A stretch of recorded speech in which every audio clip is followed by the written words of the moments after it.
بسم الله الرحمن الرحیم. شروع کو په نامه د خدای چې بخون کې مهربان دی. کتونکو د کیمرې په شیشه باندې تا ګورئ، دا یو کونډه زنانه ده او دا وایي چې دا خیرات نه غواړم، بلکې زما ته ډېرې مسلې دي، سابه خرڅئ، ډېر تکلیفاتو سره مخ ده. چېرته د دې نه مخکې د میډیا یو قسمه سره څه دوکه کړې چې زه به تاله پیسې راوړم، دا نو څه پیسې به ولې راوړي، خو دې عجزې ته هغه پیسې بیا پې هم بندې شوي دي. موږ خو یې پېژنو نه، موږ خو تاسو ته صرف دا ځای وښو چې دا مطلب دی نشاط چوک دی او دې په دې خوا کې دا سابه خرڅئ. نو راځئ د دې سره لږ څو خبرې اترې کوو چې دا څه وایي. السلام علیکم.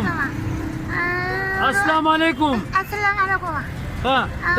دا راته ووایه چې خاوند دې کله مړ دی؟ دغه شپاړسم کال دی. شپاړسم کال دی. بچي دې څو دي؟ 3 هلکان دي او 5 جنکۍ زما تپوس نه کوي، دغه نه کوي. دغه راوتې یم، خپل مجبوري نه راوتې یم او بېوسه یم او ګولۍ لاله دا ګولۍ دې یو لاله والې او دغه مجبوره یم، یو لاله ګل راکړي بل لاله ګل راکړي او په خوب معذوره یم او نه جوړه نه یم. په روز کال نه پر یو خواته دغه هسپتال کې داخله وم او دغه ناجوړه یم او ستاسو څه وسه کېږي مال نه راولېږئ.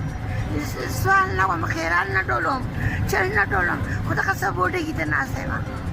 په 600 روپۍ بوجۍ علم، په 400 روپۍ شلخۍ بوجۍ علم، ټولې پیسې هغه لټوم. ما ته یا 100 روپۍ پاشي یا 200 روپۍ پاشي.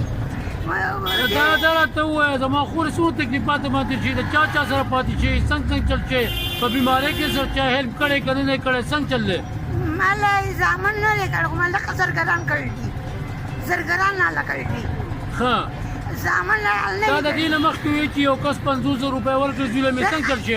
دغه زرګر زوی دی، زرګر زوی هغه ورکړي ده او یا به 100 ځله لګېدلي یا به 100 ځله لګېدلي، نور هغه هغسې دي.